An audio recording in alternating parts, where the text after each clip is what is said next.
So after you signing in to your TurboTax account under turbotax.intuit.com, you want to click on the federal button at the left side of your screen.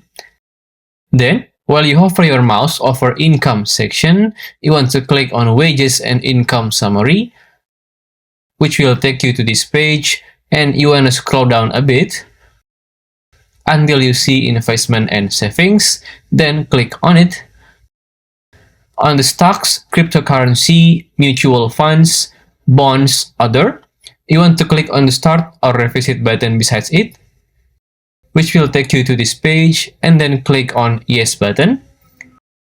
So you got two choices.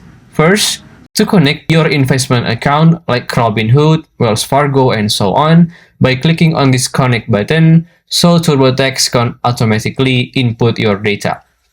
Or the second one, where you may choose to input it manually by choosing on enter different way, where you may upload your form 1099B that you receive or take a photo of it.